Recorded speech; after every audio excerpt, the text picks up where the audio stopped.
It was a bright, breezy morning when I first arrived at Springdale Pines, the suburban development that promised tranquil living and a strong sense of community.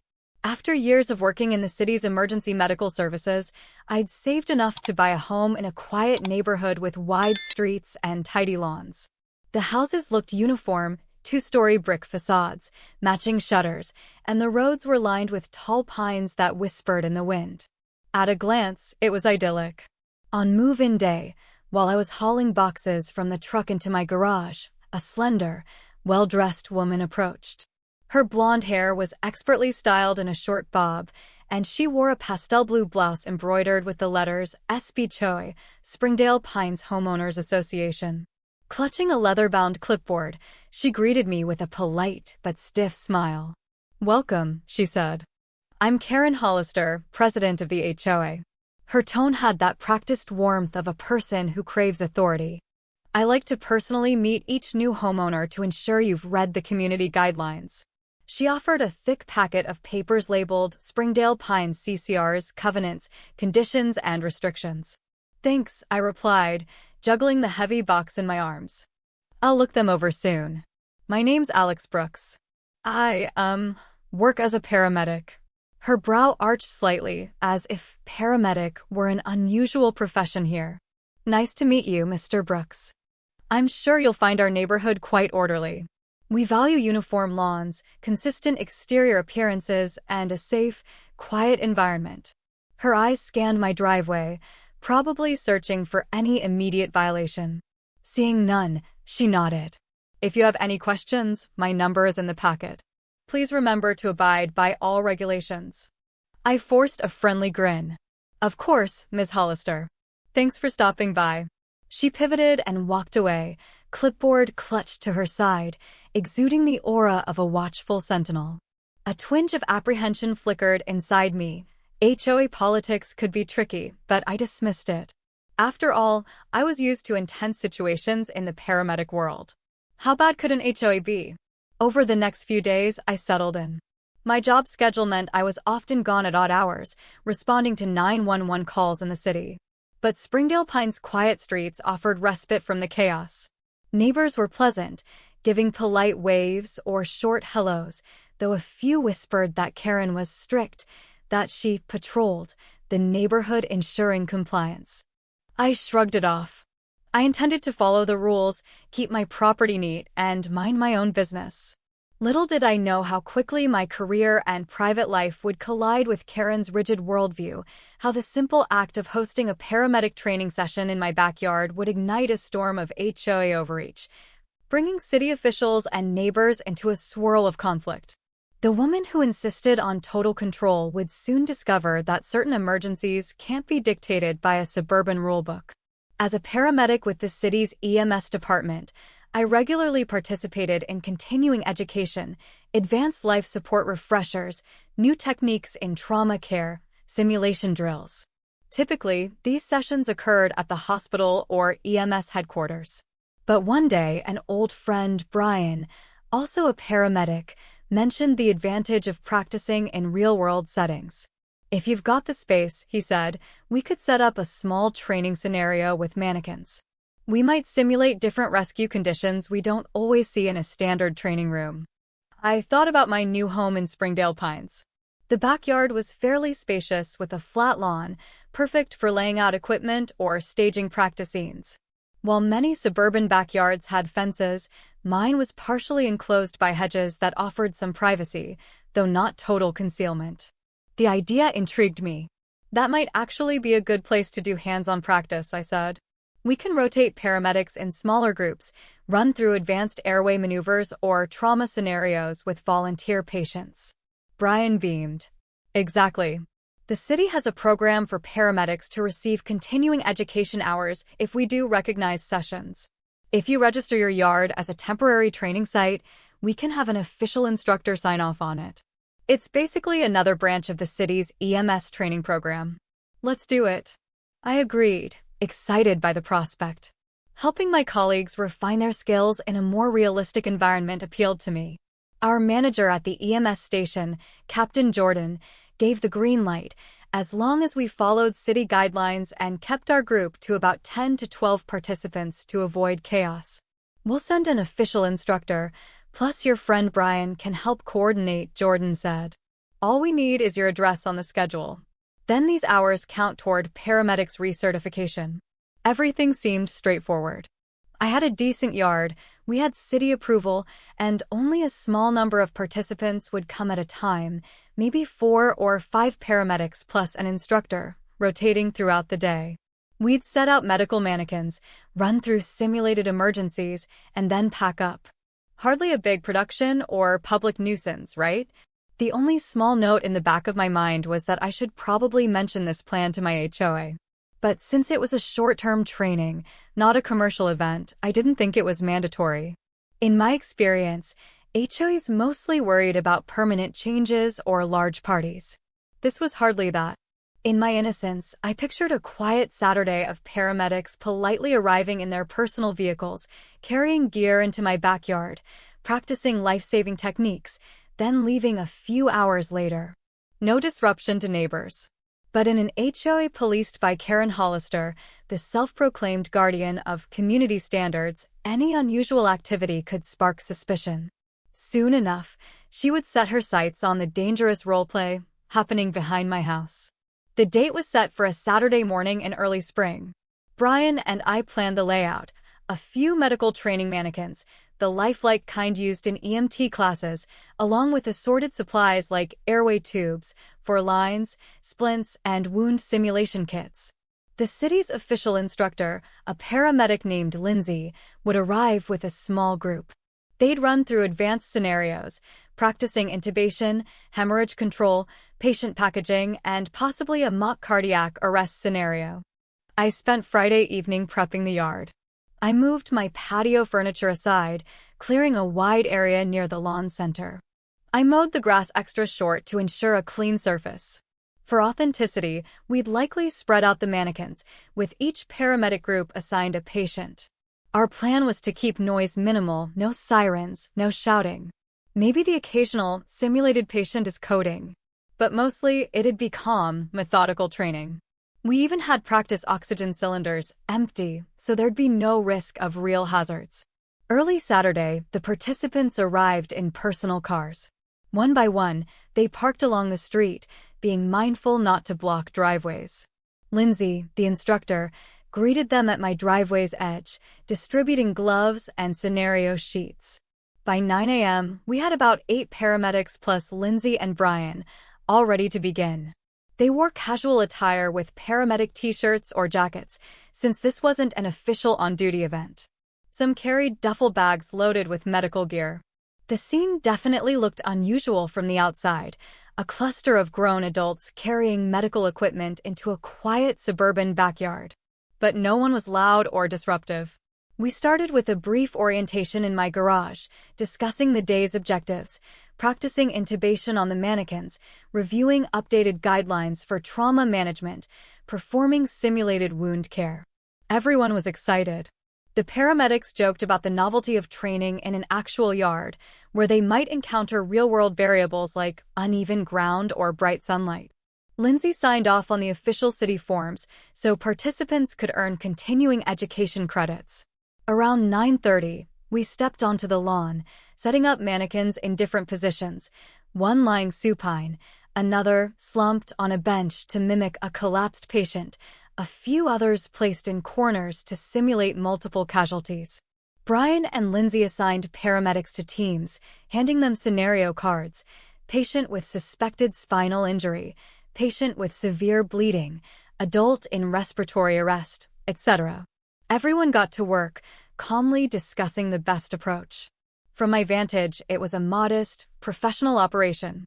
But from beyond the hedges, a watchful neighbor might see a cluster of people handling what looked like real bodies, injecting syringes, applying bandages, or lifting limbs. I hadn't considered how odd that might appear to an outsider, especially an HOA president who thrives on quashing unauthorized activities. Indeed, the seeds of conflict were sown. As we knelt around mannequins, simulating chest compressions or bandaging fake wounds, Karen was likely peering from her upstairs window, puzzling over this bizarre backyard roleplay. Mid-morning, we were deeply immersed in a mock multi-casualty scenario. Lindsay had assigned paramedics to assess multiple mannequins in quick succession, prioritizing them for triage. Brian was coaching them on rapid patient assessment techniques. Everyone was serious but engaged, methodically practicing advanced life-saving steps. The only sounds were subdued instructions: check the airway, apply direct pressure, load the patient onto the backboard. Suddenly, the side gate to my backyard creaked open. In walked Karen Hollister, wearing a pastel blouse and that ever-present clipboard. A wave of silence passed over the paramedics as we realized someone had intruded on our private training. Karen looked around with wide eyes, taking in the mannequins sprawled on the ground, the paramedics kneeling with 4 lines and equipment. "Excuse me," she said, an edge to her voice. "What on earth is happening here?" Brian gently stood. "Ma'am, we're conducting a paramedic training drill. This is all official practice, with city approval." Karen's gaze darted from face to face, landing on me. "Mr. Brooks, you never informed the HOA about any event. We have rules about gatherings, especially ones that appear hazardous or disruptive." I forced calm. "Karen, this is an official continuing education session for paramedics. We're not harming anyone. These are mannequins. We're practicing advanced medical scenarios in a private yard." She glared at the scene, scribbling on her clipboard. "This looks like a bizarre form of dangerous roleplay. Are these real needles? Real fluids?" Lindsay, the official instructor, stepped in, displaying her city EMS ID. "I'm Lindsay Madsen, paramedic instructor with the city. These are training supplies, sterile practice syringes, no actual medications. It's perfectly safe. We do this under city sanction." Karen sniffed. "We have a policy requiring prior HOA board approval for large gatherings or unusual activities. This certainly qualifies. I see more than a handful of non-residents here. Did you get permission?" I bristled. "It's not a public event, Karen, just a professional training with about 10 participants. No noise, no hazards. That's well within normal rights of a homeowner.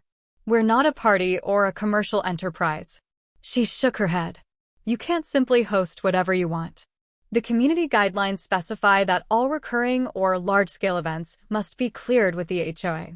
This is disruptive, and neighbors might be alarmed seeing bodies on the lawn." She pointed at the mannequins in a gesture of scandalized disbelief. Lindsay tried to reassure her. "We're paramedics in continuing education. Our presence is beneficial to the community. If someone next door needed help, we could respond in seconds." Karen was unmoved. "This is unacceptable. I'll have to consult the board and possibly issue fines or an immediate cease and desist order. You all need to pack up and leave, or else I'll call the authorities." I felt my heartbeat rise, wanting to argue we had official city sanction. But Karen was already turning on her heel, muttering about dangerous stunts. The gate slammed behind her. In the hush that followed, the paramedics exchanged uneasy glances. Lindsay bit her lip. "Should we continue? I'm not sure if she can actually stop us." Brian scoffed quietly. "She threatened to call the authorities." "But we are the authorities, in a way. Let's keep training. Alex, you might get a letter from the HOA, though." I exhaled, nodding. "Let's finish. We have every right. And if she calls the police, we'll show them our city documents." Yet a knot of anxiety formed in my stomach. I'd seen how HOAs can escalate conflicts. That short confrontation with Karen spelled trouble. She was clearly outraged that we'd started this event without her blessing. I just hoped she wouldn't disrupt the entire paramedic training schedule. But if I knew anything about an HOA Karen, it was that she rarely gave up easily. Despite Karen's dramatic interruption, we finished the day's training session. Lindsay signed off on the hours for each paramedic, who left with gratitude. By late afternoon, the yard was back in order. No sign of mannequins or gear. The only evidence of the day's activities were small footprints in the grass and my lingering worry about Karen's reaction. Sure enough, the next morning a letter appeared in my mailbox. Notice of noncompliance. Resident, Alex Brooks, lot number 26. On date, it was observed that a large-scale, unapproved event took place in your backyard, involving multiple non-residents and potentially hazardous activities. This contravenes Section 7.2 of the Springdale Pines bylaws, which mandates prior board permission for group gatherings or unusual uses of property that may disturb neighbors. You are hereby instructed to cease hosting such events until the matter is reviewed by the HOA board. Failure to comply may result in fines or further enforcement. Sincerely, Karen Hollister, HOA President. I read it with a mix of anger and amusement. Large-scale, unapproved event? Potentially hazardous? We were trained medical professionals practicing advanced life-saving. There was nothing hazardous about it, nor was it a public event. I emailed Karen politely, explaining the city's official endorsement and that it was neither commercial nor disruptive. But her reply was curt: the bylaws are clear. If you continue, the board may impose penalties. At that point, I alerted Lindsay, my paramedic instructor, who was startled. She conferred with our Captain Jordan at the EMS department. He sent me an official letter verifying that the training was city-approved continuing education and essential professional development. If the HOA tries to forcibly stop you, let me know, Jordan said. We can contact city legal counsel or even city officials to clarify. An HOA can't override municipal authority in matters of public safety training. Emboldened, I wrote a follow-up to Karen, attaching the city letter. Her response was ominously brief: "We shall see." Meanwhile, neighbors started buzzing about the peculiar fiasco. A few told me, "Karen's complaining you had medical roleplay in your yard that was disturbing. She says if it's repeated, she might issue daily fines." Others teased me, "Dude, you have actual official paramedic stuff, right?" She has no clue. I tried not to let anxiety consume me. Our next scheduled session was in 2 weeks. The city expected us to hold a few more backyard drills for paramedics who missed the first day. I was determined to proceed. If Karen insisted on waging a war, I'd rely on city backing. But from the stories I'd heard, an angry HOA president can be relentless. She might spin the narrative to neighbors, labeling us as a public menace, or attempt to physically block the session. Either way, the conflict was only beginning to brew. Over the next week, word spread that I was hosting unusual medical stunts in my yard. Karen used the HOA's official forum to post a stern notice. Alert: unsafe activities. We have received reports of a resident conducting hazardous medical roleplays with unknown substances and equipment. This can alarm neighbors, especially children who might witness fake injuries or potentially dangerous items.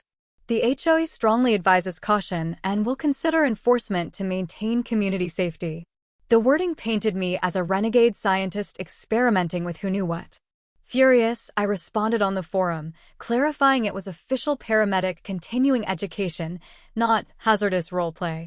Karen responded by repeating that the board was never consulted and the possibility of confusion or accidents is high. She ended by hinting that police intervention may be required if such gatherings persist. Neighbors were split.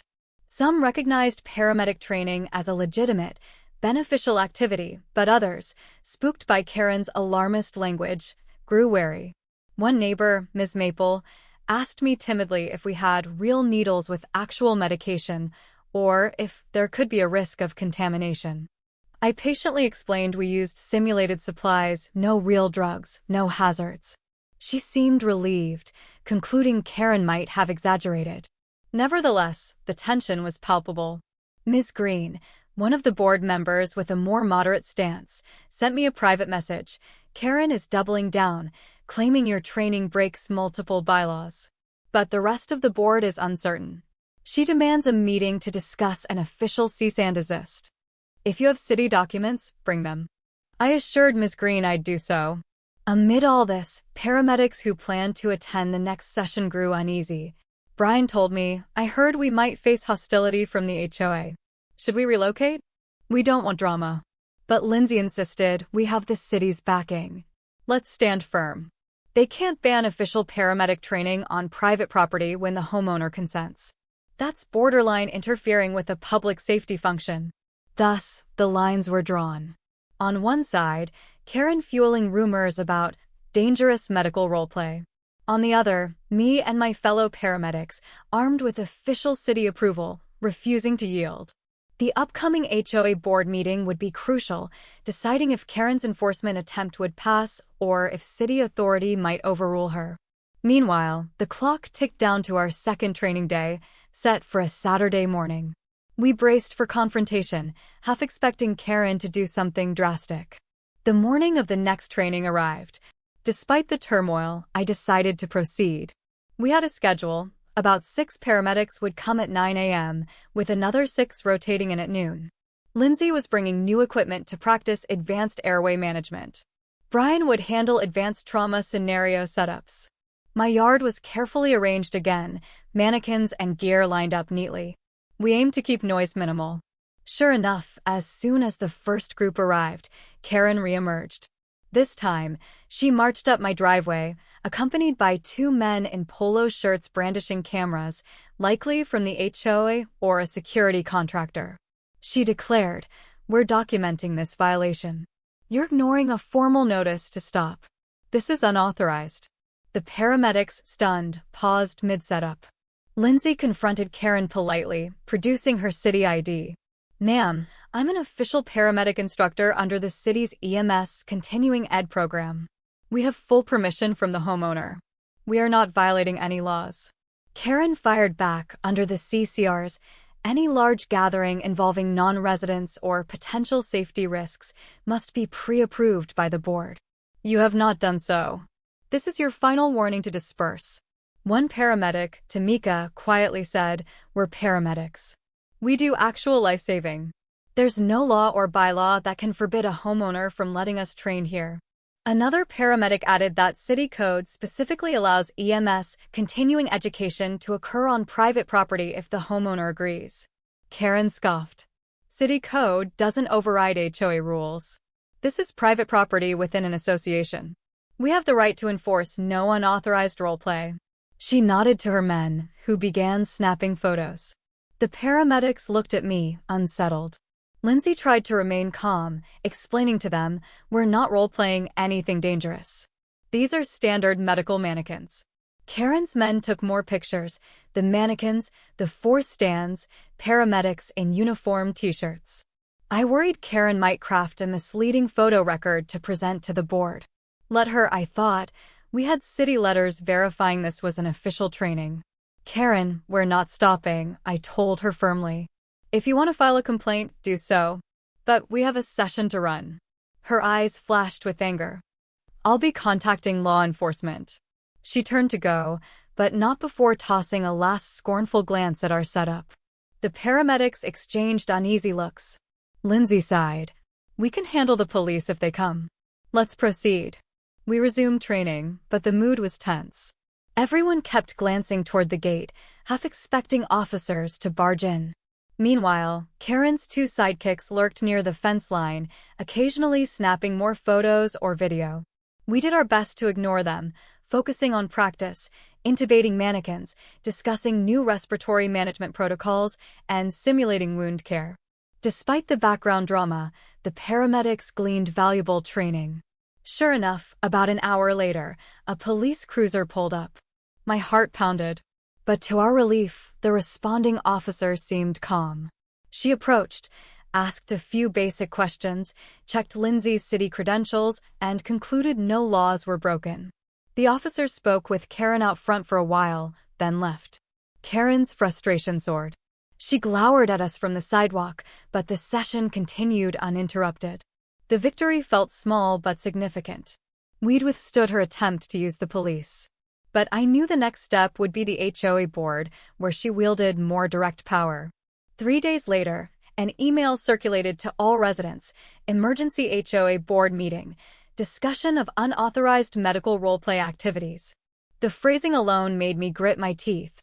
This was clearly Karen's doing, framing the paramedic sessions in the worst light. The meeting was set for Thursday evening at the small clubhouse near the main entrance of Springdale Pines. Everyone expected a tense showdown between Karen and me, plus Lindsay or city representatives if they attended. Before the meeting, Ms. Green sent me a heads up. Karen has convinced a couple of board members that you're violating the bylaws. She claims you're hosting repeated events with non-residents that disturb neighbors. But some board members are neutral or sympathetic to you. Bring your official documents. The city might help if you can get someone to speak. Encouraged, I asked Lindsay and Brian if they could attend. Lindsay agreed, bringing the letter from Captain Jordan plus some official guidelines from the city's EMS department. She also mentioned that the city's EMS training coordinator might come if scheduling allowed. We'll prove this is legitimate, she said, and highlight it's no real disruption. That Thursday evening, the small clubhouse brimmed with neighbors. Many had heard rumors about my yard turned into medical fiascos, but also that the police found no wrongdoing. A hush fell as the HOA board members, 5 of them, including Karen as president, took seats behind a long table.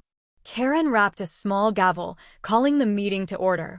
She wasted no time introducing the main topic. We have a serious violation to address. A homeowner, Alex Brooks, is conducting repeated gatherings for paramedic roleplay in his backyard, allegedly sanctioned by the city, but lacking HOA compliance. I stood, heart thudding. Lindsay at my side.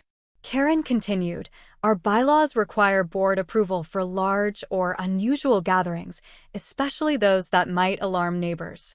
This activity includes realistic mannequins, medical gear, and potential hazards. We've received concerns about the safety and appropriateness of this roleplay. We must decide if a cease and desist or fines are warranted. She motioned for me to respond. I calmly presented the city letter verifying the training was part of an official continuing education program for paramedics, that we used professional mannequins with no real medications, and that the homeowner, myself, had every right to permit such training. Lindsay introduced herself as a city-appointed EMS instructor. She explained how these sessions help paramedics maintain licensure, how we kept noise minimal, and that the police had confirmed no laws were being broken. Karen's face remained stony. She insisted, the bylaws exist to prevent disruptions. Even if it's city-sanctioned, that doesn't exempt them from our rules. Our residents are not comfortable with repeated non-residents in the community, especially performing dramatic simulations. We must preserve our neighborhood's tranquil environment. Ms. Green interjected, I visited Mr. Brooks' yard during one session. I saw quiet, organized training. No real disturbance. Some neighbors have told me they're fine with it, or even find it reassuring having paramedics around. Do we have any actual evidence of nuisance or complaints? Karen retorted, we do have complaints, like from Ms. Howell, who saw a lifeless body lying in plain sight, panicking her children. Another neighbor reported hearing alarming phrases like, he's crashing, start CPR, which can cause distress. The tension in the room grew. Ms. Howell, a timid woman in the audience, nodded slightly, saying it had frightened her kids until she realized it was a mannequin. Lindsay responded sympathetically, we can be mindful of how we phrase scenario language and keep mannequins out of direct view if needed. We're not heartless. But paramedics must train in realistic conditions. One board member, Mr. Kowalski, asked, couldn't you do this at the city's EMS facility or a hospital? Why bring it here? Lindsay explained the value of practicing in varied environments. Brian added, when we respond to real emergencies, it's in backyards, driveways, or other non-clinical spaces. Training in a suburban yard helps simulate real conditions. Karen pressed on, the HOA retains the right to impose fines for unapproved gatherings. If this continues regularly, it's not an occasional event. Brooks must submit a formal request for each session or face penalties. Possibly we need a blanket ban on repeated medical simulations that cause fear or confusion. I almost lost my cool. Ban medical training? You realize paramedics save lives. The city endorses this. Are you truly proposing to block official EMS continuing education? Karen shrugged. We must weigh property rights against communal peace. If the board chooses, we can forbid it under the CCRs. Or impose conditions, like only once every 6 months, or requiring a $500 deposit for each event. At that, Ms. Green stood, tapping a printout of the city letter. Karen, this is an official city program. Are you prepared to fight the city's legal stance? They confirmed it's not commercial, it's a professional educational activity. Our documents say unapproved commercial events are prohibited, but this is neither purely commercial nor a large party. I see no bylaw that precisely forbids such specialized training. Maybe we can propose guidelines, keep mannequins out of sight, ensure minimal noise. But an outright ban or heavy fine is questionable. The room buzzed with murmurs. Some neighbors looked uncertain, others nodded vigorously in agreement with Ms. Green. Sensing pushback, Karen demanded an immediate vote from the board on whether to issue a cease and desist or not. Ms. Green objected, saying they needed more discussion. Tension soared. The board eventually decided to table the matter for a final vote at the next monthly meeting, giving time to consult with city officials. The meeting ended in a swirl of uneasy chatter. Karen's parting words hung in the air. If you continue holding these drills without formal HOA approval, expect fines or further steps.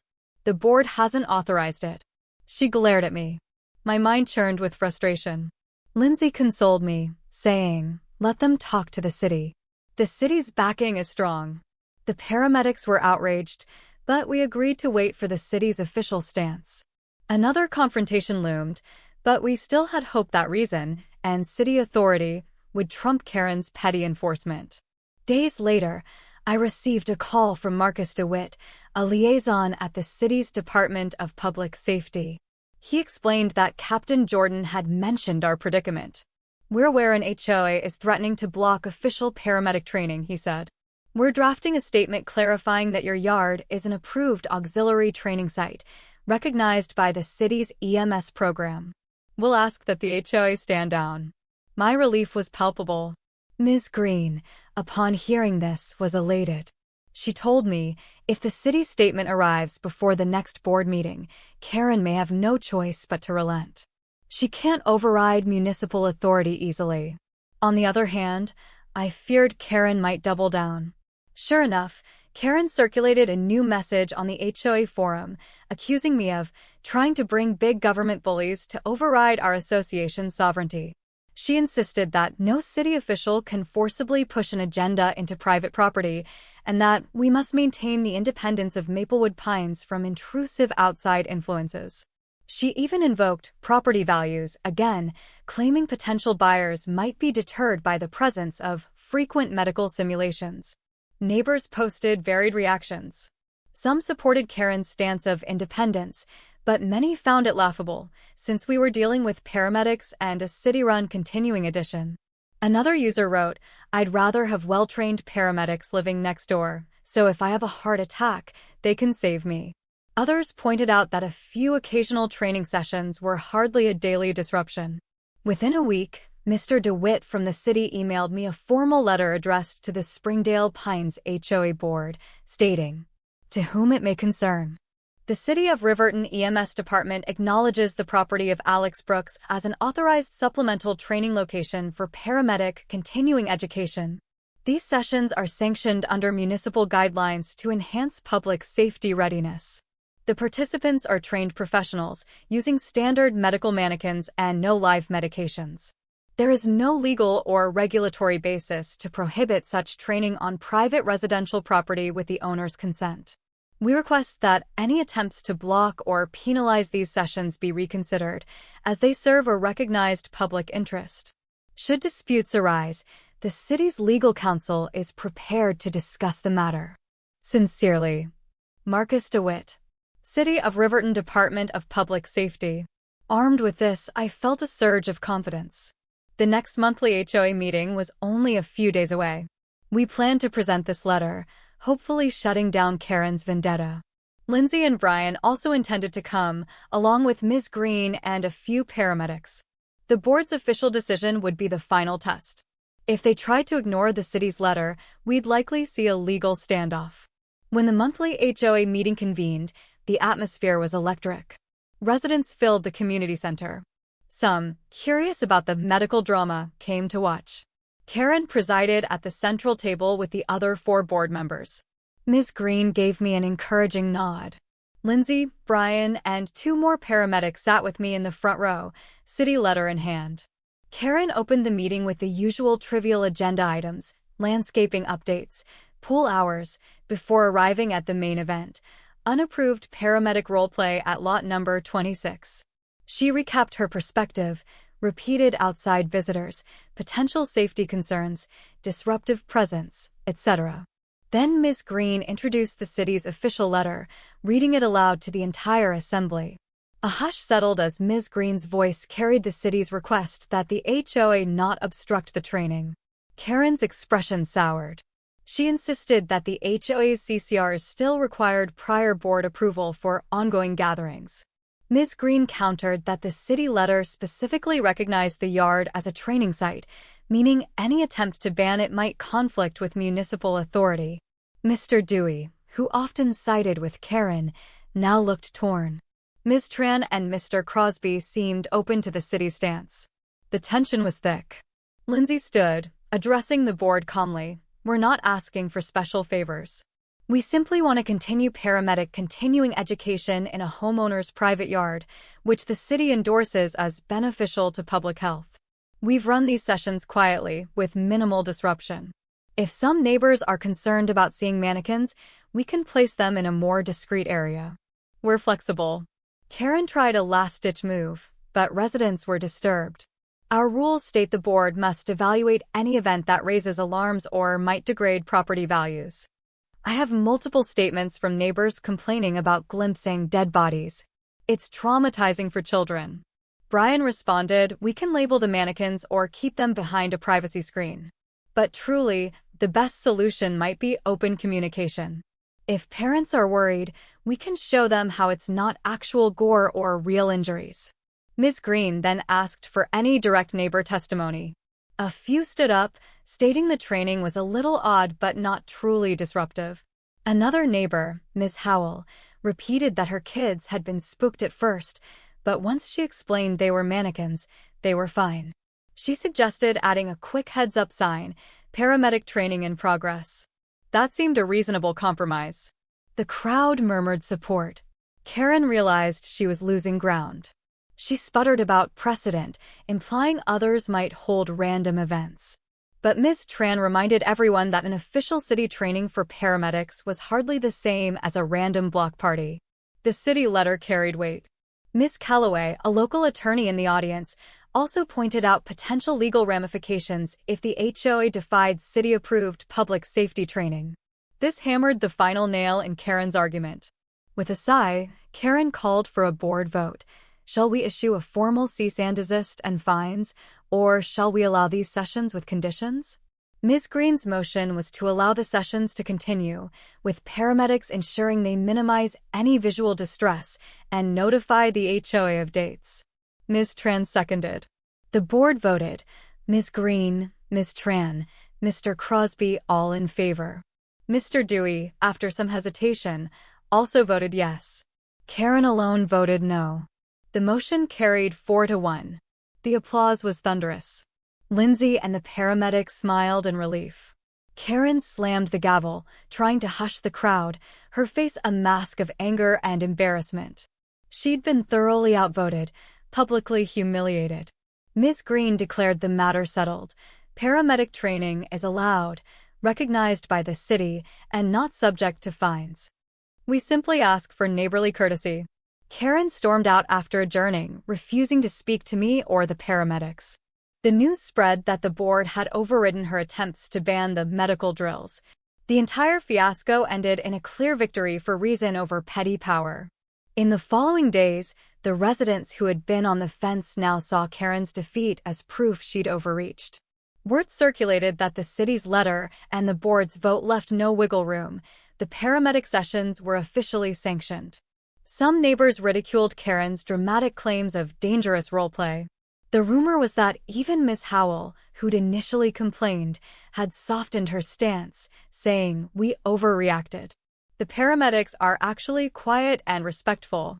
Karen attempted damage control on the HOA forum, posting a lengthy message about how she'd acted in the best interest of the community. But many replies criticized her for ignoring city authority and scaring neighbors with false narratives. Ms. Green pointed out that the board's job was to serve the community, not to impose personal biases. The local chatter was that Karen's iron grip had weakened drastically. Some proposed a recall effort. Others argued that the embarrassment alone might temper Karen's future meddling. Meanwhile, the paramedic sessions resumed with minor adjustments.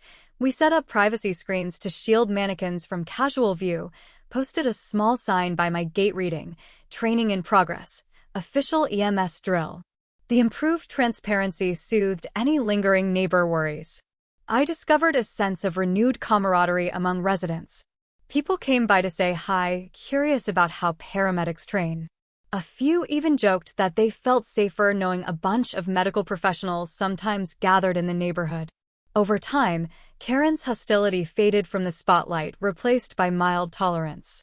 She remained the HOA president, but her aura of absolute control was shattered. Board members like Ms. Green had grown bolder in opposing her. Freed from Karen's intimidation, the community breathed easier. For Karen, it was an abrupt lesson in humility. She tried to crush a simple training exercise under the guise of protecting property values and avoiding public alarm. Instead, city officials and her own board had publicly contradicted her. In the eyes of many neighbors, her authority no longer stood unquestioned. She was ridiculed as the woman who tried to ban paramedics from learning how to save lives. In the weeks that followed, the paramedic training sessions continued once or twice a month, each time with a small group. We refined the schedule, so we didn't have more than 8 participants at once. We also posted friendly flyers on the community bulletin board, letting neighbors know the training dates. Some neighbors took an interest, politely asking if they could watch or learn basic CPR. Brian even did a short demonstration for a couple of intrigued families, teaching them how to compress a mannequin's chest properly. Everyone found it enlightening. During one session, a father brought his teenage daughter, who was considering a medical career, to chat with Lindsay. She observed the paramedics practicing. Lindsay explained the basics of paramedic duties, the thrill and stress of emergency calls, how continuing education fosters skill. The teen left inspired. This blossoming engagement painted the training in a positive light for the neighborhood, erasing the stigma Karen had tried to impose. Karen kept a low profile. She no longer barged into my yard. On occasion, I glimpsed her driving by, scowling at the parked cars, but she never confronted us directly. The board's official stance had stripped her of any authority to punish or block the sessions. Even if she disliked it, she had to accept it. Meanwhile, Ms. Green told me how the board felt relieved that the matter ended civilly and that the city's backing proved decisive. Karen severely misjudged the community's reaction, she said. When people heard it was official paramedic training, they realized how beneficial it could be. She tried to label it dangerous roleplay, but that narrative collapsed. The once contentious gatherings had transformed into a mild curiosity or point of pride. "We have paramedics practicing in our midst," neighbors would say. And if an emergency ever occurred in Springdale Pines, we joked, we'd have no shortage of immediate help. Karen's meltdown had inadvertently made the paramedic presence more welcome than ever. Though Karen's attempt to shut us down was thwarted, the question remained, would she face any real punishment beyond embarrassment? HAs sometimes lack official ways to penalize an overreaching president unless a recall or a re-election occurs. Some neighbors whispered about organizing a recall, but Ms. Green indicated it might not gain enough traction. People had short memories, and many disliked the drama. She predicted Karen would likely be voted out in the next normal board election cycle. Her reputation is tarnished. She'll probably lose if she runs again, Ms. Green reasoned. In the interim, Karen found her influence waning. The board frequently outvoted her on issues, no longer fearing her wrath. Residents challenged her petty citations. Some refused to pay questionable fines, and Ms. Green or the other board members often overturned them. Ms. Howell told me she regretted complaining about the mannequins after Karen used her story to inflate the crisis. Now she joined a small group of neighbors who openly criticized Karen's methods, calling for a more constructive approach. The local gossip was that Karen felt humiliated in front of city officials. One rumor stated she attempted to contact City Hall to dispute the letter endorsing our training, but was rebuffed. Another said she ranted privately to her inner circle about outsiders meddling in HOA business. Either way, her grand vision of perfect uniformity in Springdale Pines had collided with the reality that a municipal paramedic program outranked her authority. For me, life returned to relative normal. My yard, once the stage for an HOA meltdown, remained a quiet space where paramedics occasionally honed their craft. I cherished seeing colleagues come away feeling more prepared for real emergencies. Meanwhile, neighbors occasionally teased me, "Hey, you got the best free medical coverage if you ever get hurt, right?" We'd chuckle. The drama had ended in a net positive, better paramedic readiness, no major conflict. Karen was the only casualty, so to speak, of her own misguided crusade. Time passed and spring turned to summer.